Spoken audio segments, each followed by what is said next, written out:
she talked about what it was, what they've been able to do with the Project Unify and selling the hearts and things like that. Those of you watching see Marie Hagan on the left, Phil Hagan on the right coming down over the edge. We'll tell you a little bit more about them in just a second.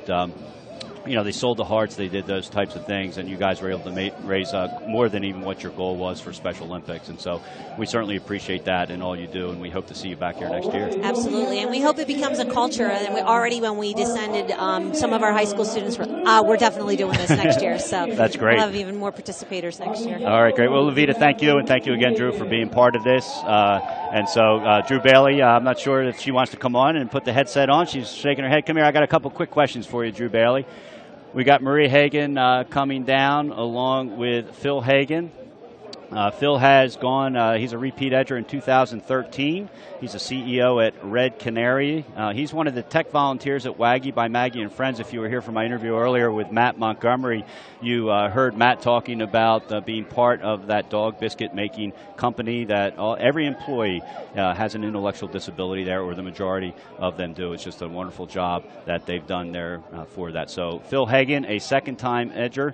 Marie Hagan works for Shell Brothers, also supporting Waggies by Mags and Friends, the people that work there. And looking forward, Phil and Marie are husband and wife, another husband and wife tandem, rappelling at the same time. They say they're not racing either, and that's what you just heard. Drew and Levita said that as well, but I have a feeling all these husband and wives have a little bit of a race down the edge there. And so we appreciate their support. They wanted to thank their family for their support, fundraising supports. Chris and Dick Lockwell, Jack Rose, Steve, and Tracy Van Dorp and their friends near and far. And, of course, Waggies, Maggies, and Friends doing a lot of fundraising as well. Phil and Marie Hagan. All right, joining me on the headset now is the older of the two Moffitt girls, Drew Bailey. And Drew, were you outside watching Mommy and Daddy come down? Yes. And what was going through your mind when you saw them? I was a little scared and excited. A little scared and excited at the same time, I bet. Now, you're friends with my two boys who are the same age as you, and they wanted to come watch your Mommy and Daddy today. And basically what we told them, if they came and watched your Mommy and Daddy today, they couldn't come watch me do it next year. So they instead chose to come next year. So if your Mommy and Daddy do it again next year, they may be out there in the audience with you. Is this something you think you would ever want to do? Yes. Yeah, you seem to me to be the kind of person who would probably get a kick out of this. When you saw your Mommy and Daddy come down, did you think they were racing down?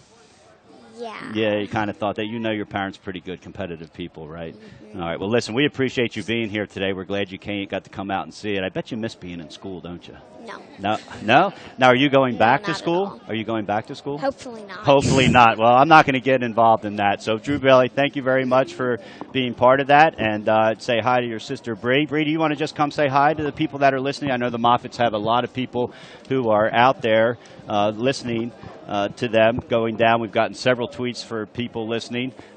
This is Bree. Bree, were you scared when you saw your Mommy and Daddy coming down the side of that building? No. No, not at all. Did you have fun? Yeah. Yes. Now, are you looking for, do you think you're going to go back to school now? No. No. I think your Mommy and Daddy should probably take you out to lunch. Where do you want to go out to lunch? I don't know. You don't know? All right, well, you got a chance to think of it. So that's Bree, the younger of the two Moffitt girls, both here to talk about their parents going over the edge. So thank you very much for being with us today. To all the Moffitts, they're going to head out. And my guess is neither of the Moffitt girls are going back to school. We are now over 120 viewers tuning in worldwide. We appreciate that. Don't forget to send us a tweet, #OverTheEdgeDE. We've heard from Caitlin. I want to send a special shout-out to Mr. Moffitt, the principal at Gunning Bedford Middle School. You did a great job, and congratulations. Suji Kim, yay, Mrs. Moffitt. So the Moffitt's getting a lot of congratulations here. Bonnie Smith has tweeted, go Nubs. And that, of course, is Norm Dagg, who will be going over the edge. You see Anita Reed. She's getting set to go over the edge. The Hagans, as you saw, have landed. And joining me is Mary Ann Evans, who we talked about, the mother of a Special Olympics athlete, Leanne. Mary Ann, a fourth-time edger.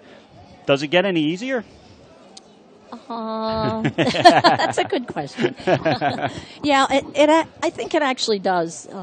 I actually wasn't as scared or nervous this year as I was last year. I don't know why last year I felt more nervous than than even previous years. So, but it's wonderful. Now, tell us about your daughter Leanne. What sports does she participate? Or first of all, how old is Leanne? Leanne is 32, and she's been involved since she was 8. Okay, which back then was the youngest you could get involved. Now, of course, you can get involved when you're 2 years old, but 8 years old was the youngest back then. Tell us a little bit about Leanne. Well, she started off in track, and now she's busy all year round. She does volleyball, she does bowling, she does basketball, and now we're coming up on summer games, which is her favorite.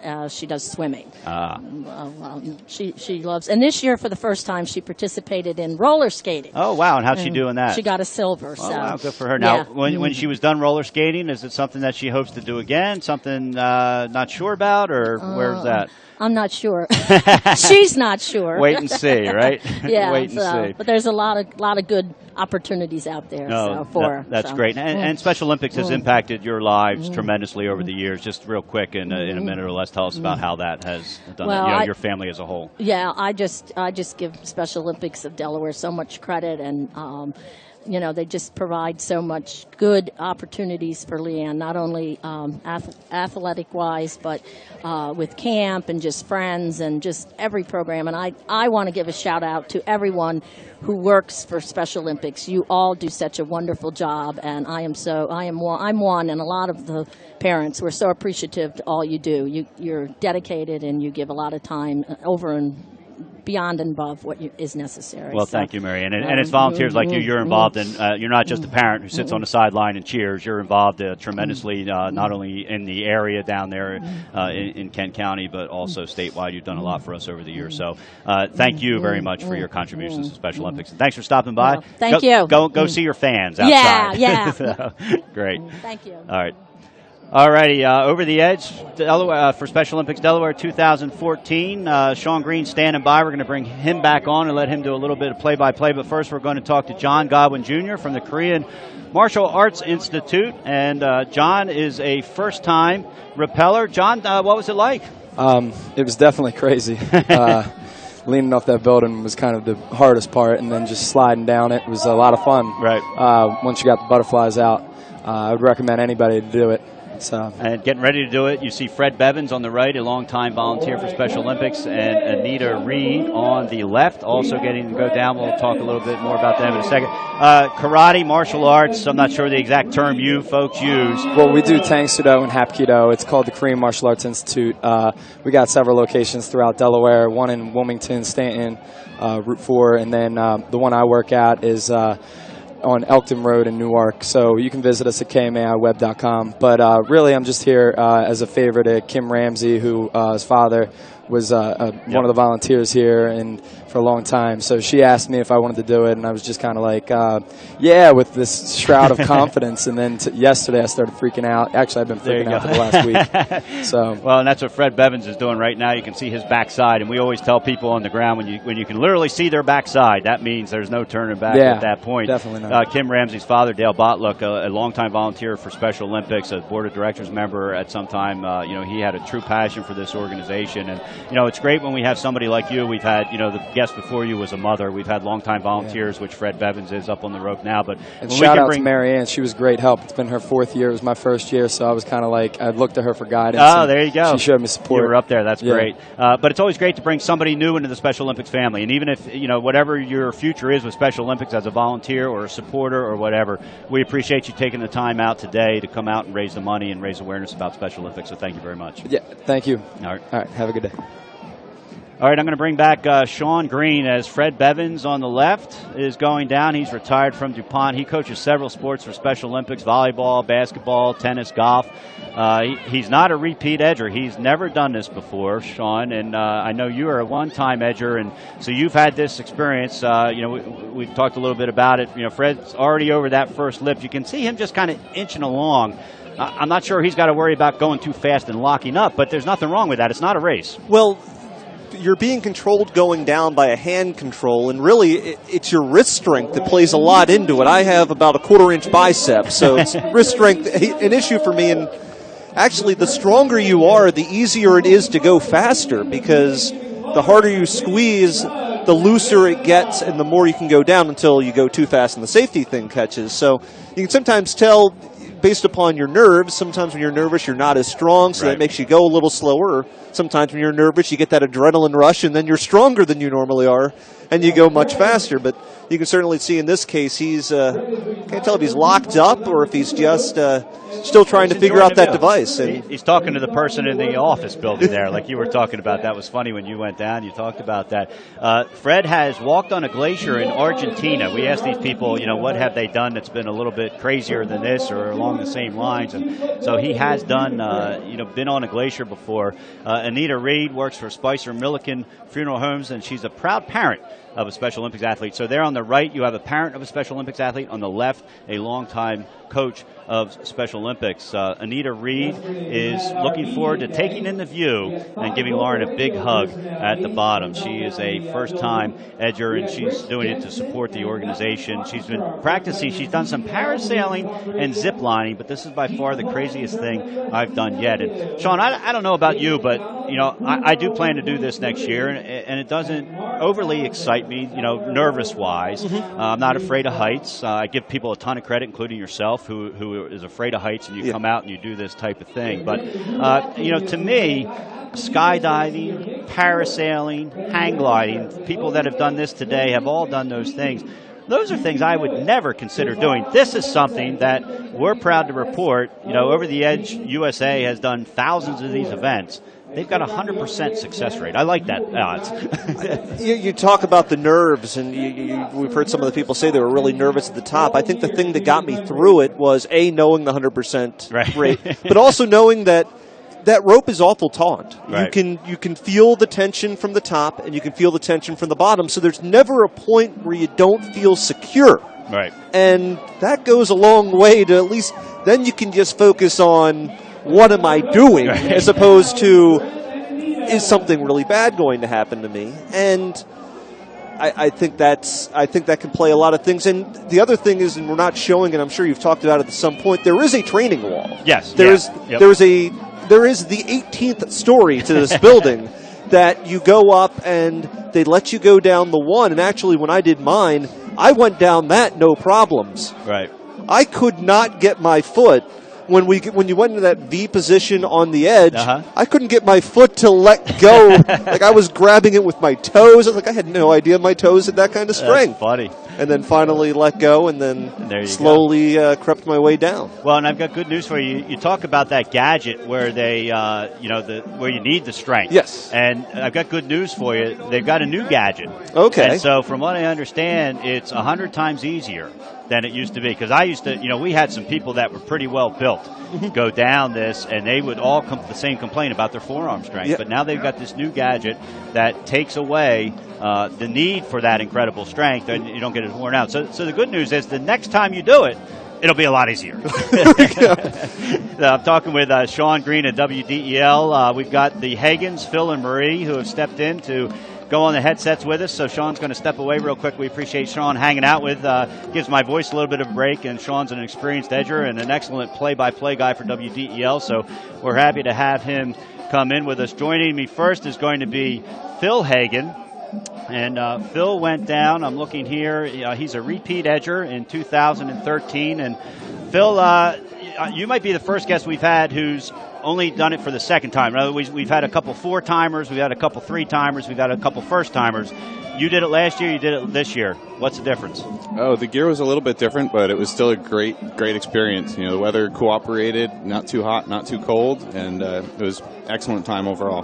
Well, that's great. We've got our two guys our two folks who are on the wall getting ready to come down. They're getting closer to that landing area. They are both first-time edgers. Fred Bevins on the left, Anita Reed on the right, Anita Parent, Fred on the left, and so they are making their way down here. Will be on the ground quickly. They're about probably three-quarters of the way down. What's the feeling like when you're almost there? When you're almost there, you kind of notice, you're like, wow, this is I've come a long way down that rope. You kind of take a look up at the top of the building and glance downward, and you kind of realize how far you've come. Right. What has your experience been? I know you've been around Special Olympics. Have you coached? Are you a spectator? What have you seen as far as Special Olympics, the athletes themselves go? One of the things that I do, I volunteer for WAGGIES by Maggie and Friends. We're a nonprofit right here in Wilmington, right. And we employ kids with intellectual disabilities after they leave the school system and make really, really good all-natural dog treats. Oh, great. Sell those through our website, waggies.org, as well as through a bunch of retail locations here. So a lot of our bakers are also Special Olympics participants, and just seeing them post on Facebook all the things that they're doing and the competitions they're in is great to know that you're supporting a good organization. Well, thank you for coming out again. Hopefully we'll see you next year as a third-time edger. Your wife's nodding yes, and we're going to ask her to put the headsets on. I believe she's a first-time edger, and so she's nodding yes to you for the third. One of the questions I'll ask her is whether she'll be back next year as a second. No pressure, of course, whatsoever. No. Phil, thank you very much for not only going over the edge today, but joining us here afterwards. Sure thing. Thank you. And we're going to have Marie put the headsets on and come on over here. Marie, if I'm reading this correctly, you as well are a first-time edger. I am. It's the first time. And what was the experience like? Well, last year when Phil did it, he got down on the ground, and I was like, okay, I'll do it next year. So I signed up right then, committed right then, and was excited to start the process and get over the edge. Now you're looking, you can see the screen what the folks at home are seeing. You see Fred Bevins there, a first-time edger as well, a long-time volunteer. He was actually on the Rick Jensen show yesterday with Rick and I, and he was talking about being a little bit nervous, and he's been on a glacier in Argentina and stuff like that. Wow. You can see he's at that last point. What was going through your mind when you finally realized, you know what, I've made it? Are we there yet? Still a little bit to go, right? It was a long way down. You're a long way down. You're involved, from the same way your husband is with Special Olympics Delaware, and you see our other edger up there, Anita Reed on the right. They're both at that last little lip there. Now, did you know when you came down to that lip they were going to actually pull you out, or were you trying to think about how you were going to have to navigate that? Well, I couldn't stay on the building, I felt like, at the top, and then at the bottom, Phil's like, okay, they're going to pull you away now, so he was able to kind of give me a heads up, and then I could kind of swing down and make that final descent. Now, people who are listening who want to do this next year, they can already sign up for next year. It's going to be, the rappel is going to be on May 14th. They can go to SODE.org, click on the Over the Edge banner, sign up for next year. We only need $50 today. They have all year to raise the rest of the money. What would you tell somebody out there thinking about doing this for the first time now that you've done it for the first time? It's an adrenaline rush, not just from a physical standpoint, but just an emotional standpoint. Like, right. I was tearing up at the end because, I know like how much it means to all the athletes. Right. And so just start now. And I've got a friend at work who's like, when can I sign up? Today. Exactly. So now he knows. Well, that's great. Well, Marie, thank you for your devotion to people with intellectual disabilities year-round, not just in Special Olympics, but for all you and your husband Phil do with Maggie's WAGGIES. Thanks for being part of this Over the Edge event, and thanks for stopping by afterward. Go enjoy and celebrate. All right, bye-bye. All right, thanks to Marie and Phil Hagan. You can see Fred Bevins has landed. Anita Reed is on her way down. We're going to bring Sean Green back in here. And we are approaching our completion of our second hour on the air here. This is 2014 Over the Edge to benefit Special Olympics Delaware. Special Olympics provides sports training and competition opportunities for more than 3,700 children and adults with intellectual disabilities throughout the state of Delaware. For more information on how you or someone else you know can get involved, either as an athlete, a unified partner, a volunteer, or if you just want to make a donation, visit www.sode.org. Special thanks to our sponsors, TD Bank, Brandywine Realty Trust, Delaware Law Enforcement for Special Olympics, Sheraton Suites Wilmington, and the Delaware Rock Gym. This is the fourth annual event. At the end of the day, there will have been 74 people that rappelled between yesterday's media day and today. As we mentioned, 41% of the folks going over are repeat rappellers. 6 people are doing it for the fourth time. We've already talked to Ralph Citrullo and Marianne Evans. Greg Lavelle has gone down for the fourth time. Danny Hall will later. Mike Laureano, Andy Manning, Jason Stevenson, and Henry Tomsick. And so I believe that's 7, not 6 people who are going over for the fourth time. So as you just heard the Hagans talk about, it doesn't have to be a once-in-a-lifetime experience. It's a bucket list item for some. Sean, is that kind of how you looked at it at the time? I looked at it as I'm a crazy person. I don't know if it was ever on my bucket list to be a bucket list item, but certainly when you're listing the great things I've done in my life, I think it's got to be up there near the top. This building, the 300 Delaware Avenue building, which is owned by Brandywine Realty Trust. Go ahead, Sean. And you can actually get a sense here in this shot. If you look just to the, and we just lost it there for a second, but you look at the shot to the right, you can actually get a sense for just how great that view is from the top of the building. And that's kind of the little hidden thing. Yes, going down is one thing, but you spend a decent amount of the time on the top of a 17-story building, and there's a little better shot of it off to the right, and you can see if you end up panning all the way around, you can actually end up seeing the Delaware City refinery. You can see all the way up in the north Wilmington. If it was a clear day, you can see the Delaware Memorial Bridge and the Commodore Barry Bridge.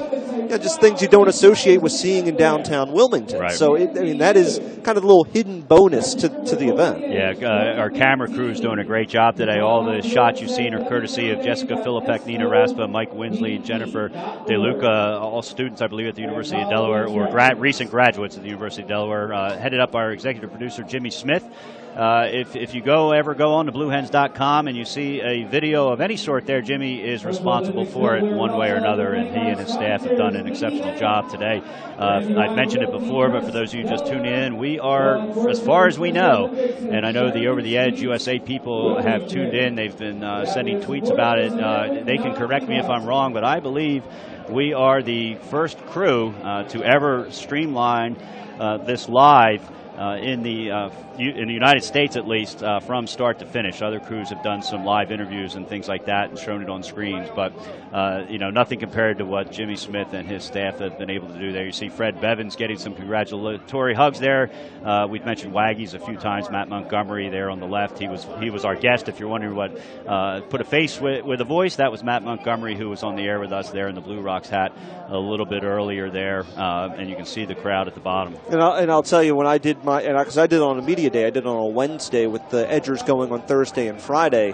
There were about 3 people watching me. There is something to be said for having, that looks like a crowd of at least 50 people. We're not even in lunchtime yet. So that's going to grow in the next hour or so. You can hear that from all the way up there as you're coming down. And if that doesn't instill a little bit of confidence in you that, hey, you're doing great, you're looking good, even when usually the angle that they're seeing you at is not a particularly good one. Is a little bit different. Yes. Ted River, getting ready to go over the edge. Ted's wife is heavily involved with the Lions Club and their involvement with our Opening Eyes program for healthy athletes, which is a health education and screening program Special Olympics does worldwide, and we do here in Delaware. Patrick Malloy, there you see he is getting ready to go over as well. And so they're getting suited up there. Sean, I see a lot of smiles on people when they're up there. Well, I think a lot of that goes to the support crew there. You see the two with the orange helmets.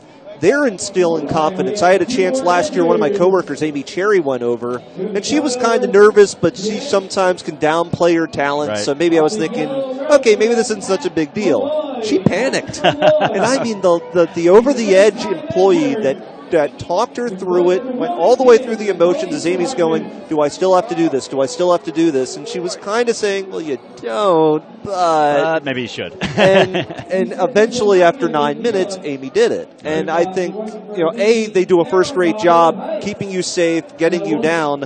But secondly, if you're a little nervous, guess what? They've been around nervous people before. They've been around the block, so they somehow know the right things to say to help you do what we're seeing right here and go over the edge. Again, you can Facebook your comments, give us shout-outs to your friends, #OverTheEdgeDE.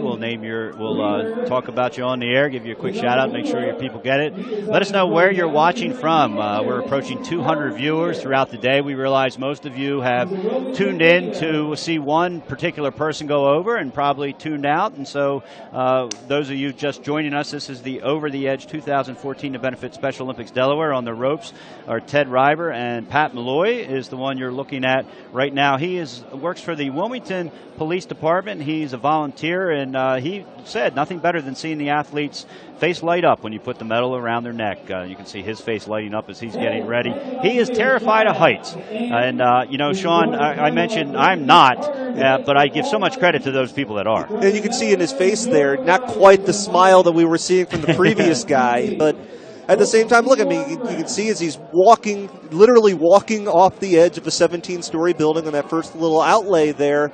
You get that confidence, and you make that really big jump right there, and that's the big moment when you realize, okay, I'm pot committed to going down this thing. I'm not sure they could lift you back up. I know they can take control of the rope if somebody were to panic, and I can honestly say that's never happened in 4 years. If somebody were to panic, basically they would just lower you the rest of the way down. It is such an incredibly safe thing to be part of. Pat wanted to thank his parents, Ruth and Dennis, his girlfriend Alexis, and his fellow officers. Next to Patrick is Ted Reiber. This is his third year going over the edge. He's a Wilmington native. As I talked about, his wife has been involved in Special Olympics. He wanted to give a special shout out to Ann, his daughter Pamela, Ann, his wife, of course, so I mentioned daughter Pamela, grandkids Carter and Blake, and all his peeps, he calls them, from the Delaware Enduro Riders and Alliance of 22D. He also is a member of the Lions. Looks like, Ted, they're actually waving to somebody. We were talking about how the employees inside the building can see, and I know you have the staging area somewhere in the middle of that building as well, so I'm not sure which was which, if he maybe knew someone in that middle section. But it is such the kind of neat thing about it is you're going down is, you're kind of isolated. Yeah, you can, if you're close to the second person, you have that second person, but if not, it's you, the ropes, and random person inside a 17-story building. Well, we see Ted waving again, and here, let me tell you why Ted is so confident, Sean. Here's the list of things he's done. Motorcycle enduro competition. Never done that. I've never done that. Skydiving. Never done that. Me either. Bungee jumping. Never done that. Attended the Fast Track School of High Performance Driving at the Charlotte Motor Speedway 2 times. Sounds amazing, but never done that. This has to be easy for him, going through that list of things. Wow. There. So certainly Ted Reiber, you understand why he's a third-year person. I'm not going to be surprised if he's not one of the people that signs up today to do it next year. Again, if you're watching this and you want to be part of this event next year, SODE.org is your place to go. Click on the Over the Edge banner. And there's a good look at the hand crank right there as he's coming down. And again, that's the new gadget for this year. We're going to try to get one of the techs on later if we can. As you can imagine, they're busy, but they do spell each other break-wise and have them explain that in detail. But from what I understand, instead of squeezing, you now just pull. And so the pull is an easier pull than the squeeze. So I wonder if it's almost like a hand brake in a car. Yeah, probably something like that. But everybody that's gone over who has done it before and had the option to use this new lever, they've said it's incredible how much easier it is for that. So Ted Reiber has descended. Pat Malloy is coming down, again, a Wilmington police officer, doing it for the first time. Sean, at what point, and I know you probably don't know what floor you were on necessarily, but was it a quarter of the way, half the way, 3/4 of the way, where you felt, it's over, I did it, or was it not until you hit's the wrong word, landed is the term I should use? Well, I actually had my entire thing filmed, and I had my friend who lives in Wilmington, North Carolina, who, we talk like we see each other once or twice a year. She watched the entire 5.5 minutes of the descent. And I had a wireless microphone on, so you could hear me trying to describe what I'm going through. In fact, I think my first words went off was, 1 story down, just a small little walk or something like that. And then she's like, I could find the exact moment where you saw the ground because you went silent. And it was about 8 stories down, and I don't say much the rest of the way, except for when I get caught up at that little lip there near the bottom. And as we see... that little lip, for the most part, the belayers at the bottom pull you away from it, and at that point you're pretty much in their control. Fred Bevins, who landed a few minutes ago, has walked in here to the broadcast room. We're going to let him catch his breath. He's breathing a little bit heavy. We'll let him catch his breath here. He's a first-time edger as well. He was kind enough to come to Media Day yesterday and go on the air with Rick Jensen to talk about, they started out talking about Special Olympics and what it's done and meant to Fred's life. And so we got Kathy Denny, speaking of volunteers, Kathy Denny. I remember Kathy came to me as a University of Delaware student and wanted something to do volunteer-wise, and we got her hooked in to run the Special Olympics soccer skills event for a new program there in Newark, and it's got to be at least, I want to say 12, 13, 14 years ago, and I apologize to Kathy in advance if she's not quite in her 30s and I said that, but she seems like she's been around Special Olympics for a very, very long time. Well, according to her, she's done the polar bear plunge for at least 15 years, so she's got me beat there. I've done it 11 times, and her favorite song, well, probably a fitting one on a day like this, Free Fallin' by Tom Petty. There you go. Some of the hopefully she will not be living that. No, yeah, hopefully it'll be a safe to set. I know she has never done this before. She's a teacher at Del Castle, and she's the sports director for our MOT track and volleyball team. Any of those folks listening, if you're someone who knows somebody with an intellectual disability that wants to get involved in Special Olympics, it's very simple to do.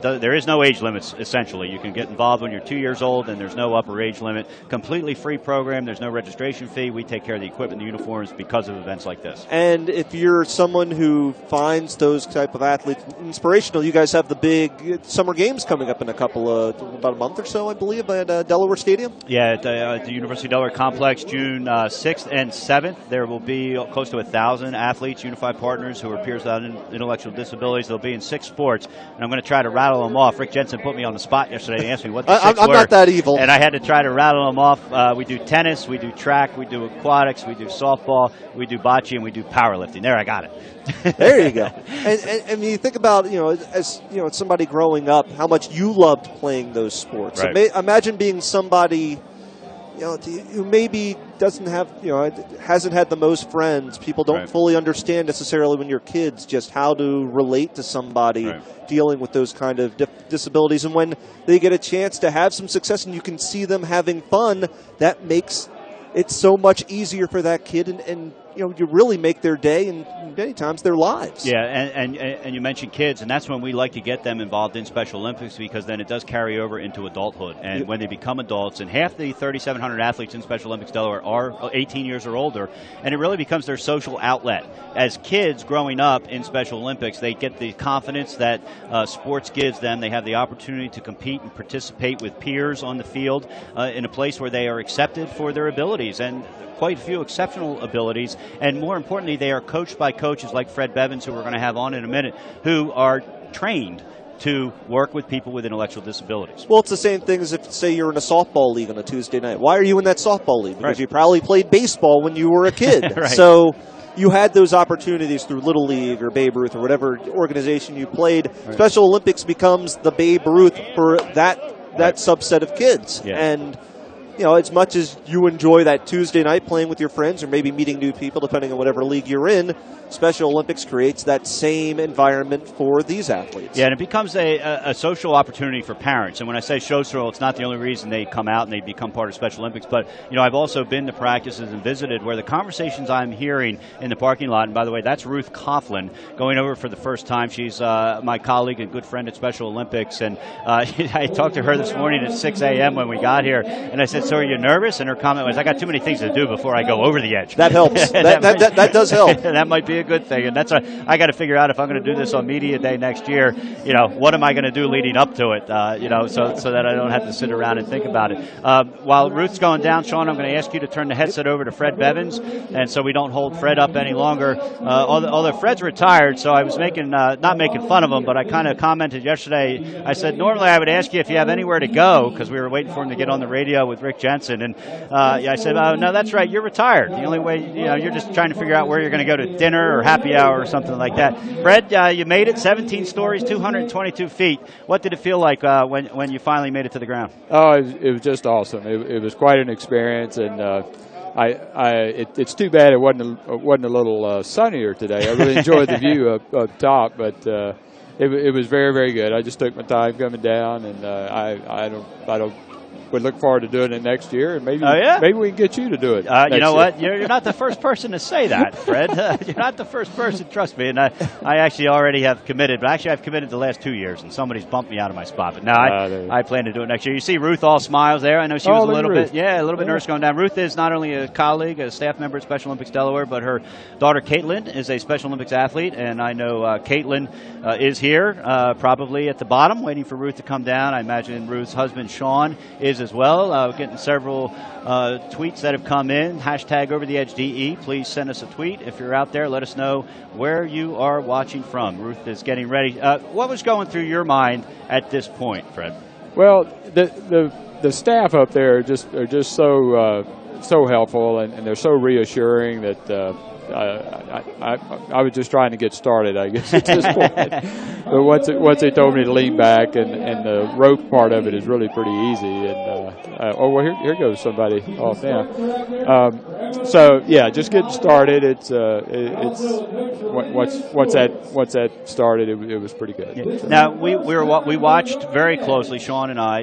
The first probably quarter of the way you went down, you were taking baby steps, and there's nothing wrong with that. Was that because you were trying to enjoy it, or was that because you at that point you were still a little leery? A little bit leery, and also I told Anita, my partner up there, that I would wait for her, but I was gradually kind of sliding down. You were only willing to wait so long, right? The view wasn't that good. And so finally I figured out how to completely stop myself, and I waited for her to, maybe after 2 or 3 stories, and we came on down. So. You see Kathy Denny there getting ready to go over that first lip. What's that like, Fred, when you have to step over that first lip to get to the glass? Hard. Yeah. I that's the only word I can think of. But again, Kathy's doing great there. Once you make contact and know you're solid there. Anybody wave to you from the offices on the way? Oh out? yeah. Of course, the Special Olympics office on the 10th floor, right, where the people are, and a lot of guys. I think I interrupted some meetings going on, but they all waved. Yeah, they said hey, and that was pretty cool. Yeah, there you go. Well, you're retired and you're enjoying life as a retirement. I know you coach several things for Special Olympics Delaware, but also for high schools and CYM. What is the greatest satisfaction you get out of being a coach for Special Olympics? I get more back than I'm able to give these athletes. I mean, just the thanks and the gratitude, and when I see smiles on their faces after competition and practice, and right. It's more of a selfish thing, I guess. But I really enjoy the athletes and the parents, and that's the word. They're just so appreciative. And we see Ruth going over the edge there. She's pulling on that lever, which is the new lever we've been talking about. A great shot by one of our camera crew up there to get that. And Ruth's she's now on her way. And I would assume, and I know Sean Green, who's been on for the last hour with WDL with me, has talked about, at that point you really feel safe. Yes. Right? Yes, very much so. She's smiling, so that's a good always a good thing. And was I smiling at that point? Probably not. You were.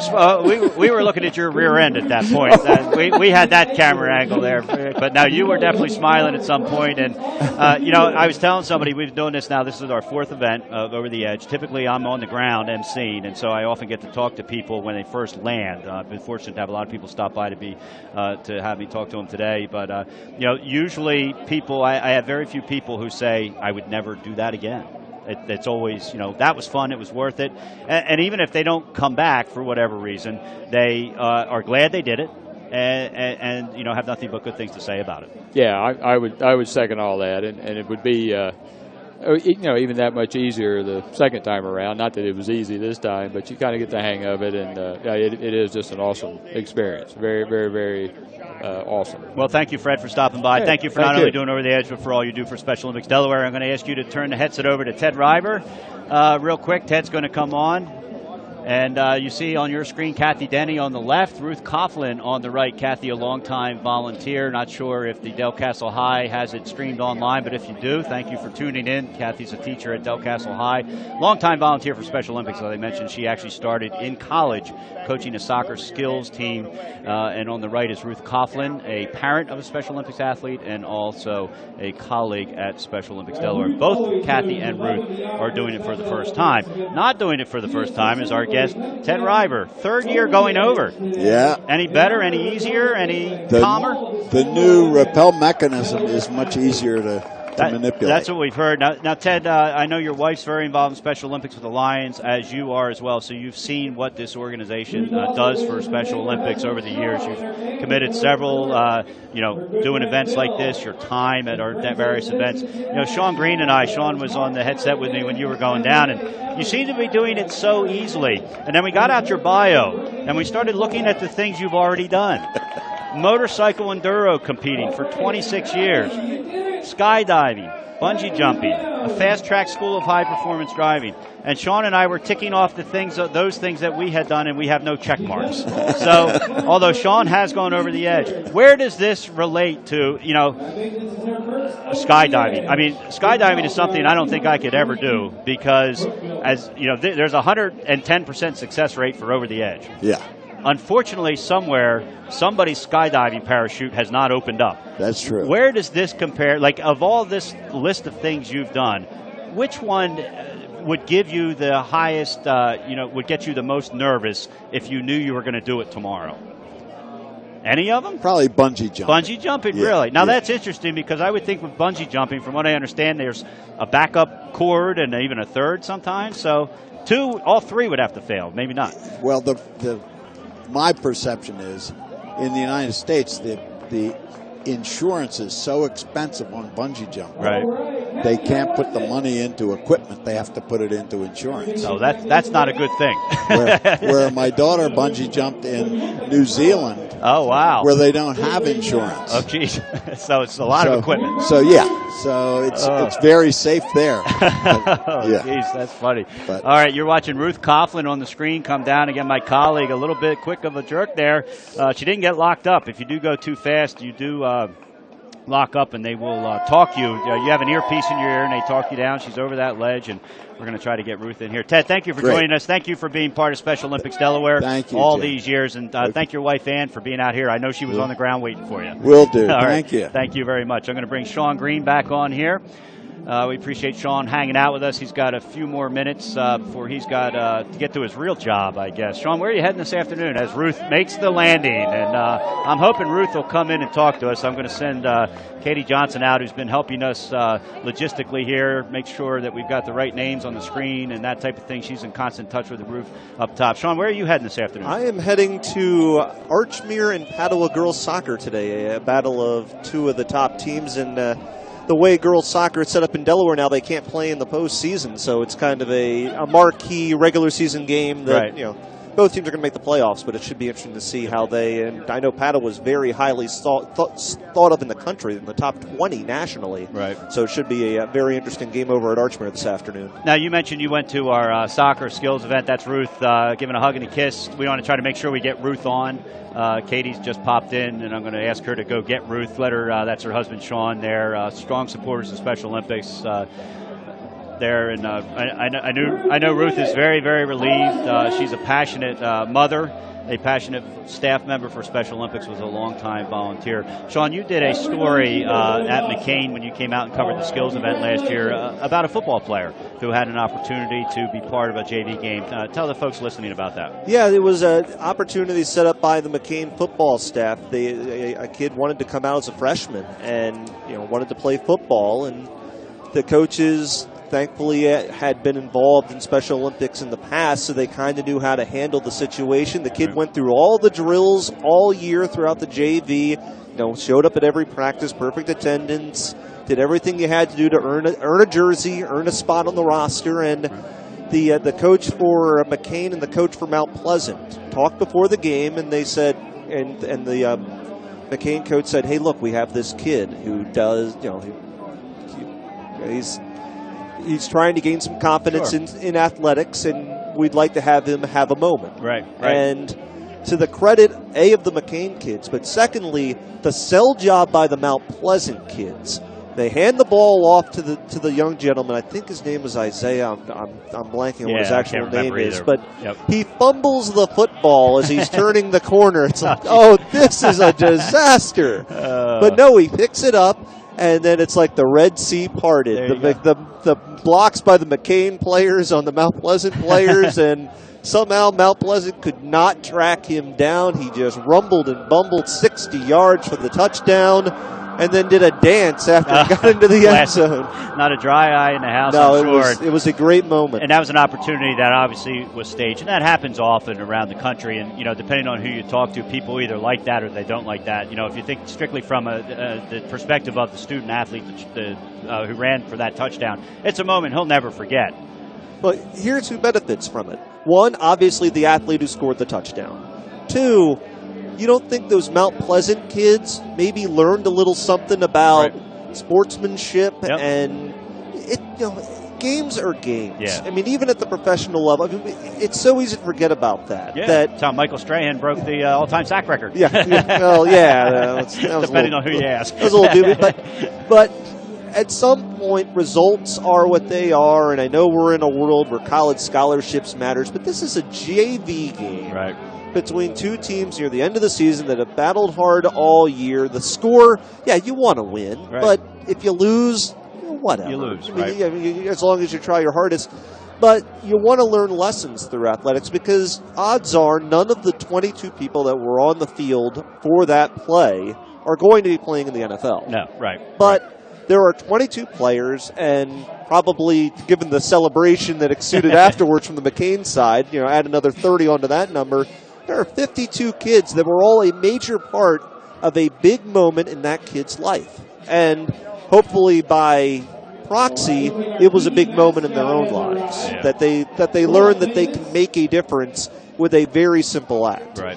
And on the flip side of that, in a couple of weeks at the Delaware State Track and Field Championships for the second year in a row, there are going to be 10 teams from 10 different high schools that are going to be unified teams. And so Special Olympics athletes, high school athletes, teamed up with what we call unified partners. You're looking at Lee Berkey getting ready to go over the edge here. And he's going to be joined by Connie Crum, will be the female going over. And we'll tell you a little bit about them in a second. I want to finish my thought here. At the Delaware State Track and Field Championships, there's going to be unified sports divisions where there are unified track teams. And again, a unified team is where somebody, Special Olympics athlete, and somebody, a peer without an intellectual disability are on the same team. And we do this in all our sports, but it'll be highlighted at the State Track and Field Championships. And so they'll be part of the traditional DIAA championships there in a few weeks. And it's been something that was a huge thing last year. I believe you were there and saw part of it. I saw some training. I had other things going on the day of the track meet, but so I you was there. experienced it, and you saw the benefits of it and all the things that happened with that. And so I think that, you have the story of the kid from McCain. And then on the flip side of that, you have the opportunity to watch our athletes in action in an official state track and field championship in a couple of weeks down in Dover. So that'll be a really neat thing. And it was Shane, who's from Concord, who was the pairing. I know his unified partner graduated, but Shane is still a junior at Concord. In fact, I saw him at a couple of basketball games this year, and I know he's excited. And watching him learn how to do the shot put, which he was basically doing over a 4-day period leading in, he was already throwing it further than I could ever hope to do it. He'll be back. He'll be back for sure. So, listen, Sean, I don't want to hold you up anymore. I know you've got things to do this afternoon. I appreciate you joining the broadcast today. WDEL Sports Director Sean Green, a great play-by-play guy for high school sports, Wesley College, coming up, and just does a little bit of everything. You've been a great addition to the broadcast here. I wish you could stay all day, but I know you got your real job to go to. Yeah, at some point I got to work till 1 a.m., right? Yeah, exactly. So we'll be looking for the game you cover tomorrow. But I appreciate your support of Special Olympics all year round, in the news whenever you can, and thanks for stopping by. Absolutely. Today. Thanks, John. All right, thank you, Sean. All right, so that was Sean Green again from WDL Sports Director. He went over the first year as part of Media Day, and we'll let Patrick finish his hot dog. I'm going to bring Ruth Coughlin on. Ruth is my colleague at Special Olympics and good friend, and you can't go on together. She's trying to dodge the headset, but we only have one headset, and we do that on purpose because we want to talk to Ruth, and Ruth is shaking her head. I know I'm going to pay for this later, but all right, Ruth, you did it. How are you feeling? I'm feeling like the adrenaline is going. I feel like I have very good friends that came down with me. They gave me lots of support. So I got to give props to Kathy Denny and Pat Maloney. Yep, we're going to get them on as well. They kind of helped you up over there. Now, we saw you were in no rush to get down. Wait till next year, John. You're going to go down with me, I assume, next year. No, you're on your own. Now, what was it like? I know you probably in your mind you had a lot of things going through your head thinking about, what this was going to be like. If you're looking at the screen, Connie Crum and Lee Berkey coming down. Looks like Lee's on the left and Connie's on the right, I believe. So those of you tuning in to watch them come down, they look like they're almost about a quarter of a way down. When did you feel, Ruth, that, on your way down, halfway, quarter way, that, oh, geez, you know what? I can do this. The funny thing was that I could look inside people's offices and I saw all the work piled up on top of their desks, and I could relate, So you started thinking about what you need to do at work tomorrow, exactly. Not about how many floors you have left to go. That kept my mind off what I was doing at the moment. There you go. Well, I know you've got other things to do. Unlike Pat, who's just eating, you've got to go do some work and do some videography for the people who've done 2,000 words. So let's get Kathy on. We'll let Pat digest his hot dog. Obviously, it didn't affect your digestive system, Pat, going over the edge. So, Ruth, if you can hand off the headset to Kathy Denny. Ruth Coughlin raised over $1,100 for Special Olympics Delaware. That's what you have to do to get to do this opportunity. Kathy, go ahead and have a seat. And Kathy, I was reading your Facebook page, and I think as it got closer, you were close to getting to your goal, but a little, it was right at the end that you got it. Was part of you hoping you wouldn't get to it, so you didn't have to do this, or are you glad you got to do it? No, I knew they would have my credit card number. So you were going over either way. Yeah. Ruth is showing up a sign somebody just gave her that I was holding up. We'll catch you, Ruth. So somebody wasn't quite as confident in the overedge text as everybody else is. But as we said, we've got 110% success rate coming down over the edge. As you see, Connie Crum on the right really moving along, and Lee Berkey on the left. So, Kathy, was it everything you thought it would be? Yeah, it was scary. Yeah, scary. Okay. What was the worst part, or scariest part? There is no bad part. What was the scariest part? I went too fast. Yeah? And I couldn't stop. No? Yeah. Did it lock up on you like it No, some it didn't, people? but I just realized, I was like, we're not even done yet. Oh, right. We don't have where to go. Well, Connie Crum is almost done. She's at that ledge there. When did you feel most confident that, all right, this is over? Was it not until you literally landed, or halfway down did you think, this isn't that bad? I think halfway down when I could start to see people and hear them more. Yeah, and you see Connie Crum there smiling. Connie is actually a first-timer as well. She was excited to be doing this, she said. She's done tennis clinics for us, and last year that's how she got recruited by one of the athletes. Had an over the edge T-shirt on, volunteer doing it over the edge, and so she decided she wanted to do it this year. Says she's done nothing quite as wild as going over the edge, but she has done zip lining in Jamaican and parasailing. And I've talked with some other guests, and I think parasailing might be a little bit more nerve-wracking for me than this. So Connie Crum at the bottom, Lee Berkey coming down here. He works for Tangent Cable System. He's just supporting a good program. This is his first time as well coming down. So we have two first-timers coming down. We'll try to get one of them in here. Kathy, I was talking to Sean Green about how you've been involved in Special Olympics for how many years has it been? I still remember the day I met you. You probably don't remember that because I'm not a significant person in your life by any means. But you actually ran the soccer skills for the Newark program. At the time, it was a newly established program, and you were a University of Delaware student, I believe. Mm-hmm. And you started there running the soccer skills program, and I believe you've been involved every year since, correct? I think it's been 15 years now. We were trying. Sean was giving you the benefit of the 15, doubt. He still had you in the late 20s. I have to admit, I had you in the early 30s when we were trying to talk about the years. But, you've been involved in a lot of sports. You do our camp every year. You're heavily involved as a sports director in our new area structure. What keeps you coming back for Special Olympics? I just love the athletes. I love the fun. It's great. Yeah. It's just great for me. Now, not to put you on the edge, so to speak here, but will you come back and do this over the edge event next year? If you guys ask me to. All right. I'll make sure yes. somebody gets that ask in before you leave. All right, we're going to let Kathy Denny go and bring on Pat Malloy here from the Wilmington Police Department. Kathy, thanks again for being part of this event. And Pat, I have to say you're the only one that's come in here, and we've probably had about 20 guests, literally feeding your face with a hot dog. So I guess Absolutely. your stomach recovered very quickly as far as nerves and stuff like that. Oh, yeah, I can always eat. Now, you're a first-time edger, correct? Mm-hmm. Yes, sir. Have you done anything close to this? Zip line in Mexico, that's about it. And where does this rank with that? I think it's actually much safer. Oh, yeah? Oh, yeah. Zip lining or absolutely. this? No, this. This, okay. I mean, they have so many safety checks and just making sure everything's good. Yeah. And it was great. Oh, that's great. We'll come back and do it again, maybe? Oh, I would absolutely do it again. Yeah. Absolutely do it again. Now, people have an opportunity to sign up today for next year already. We something new this year. It's the fourth year of Over the Edge, and we actually already on the internet, SODE.org, click on the Over the Edge banner, takes you to the landing page. You can sign up today. All we need is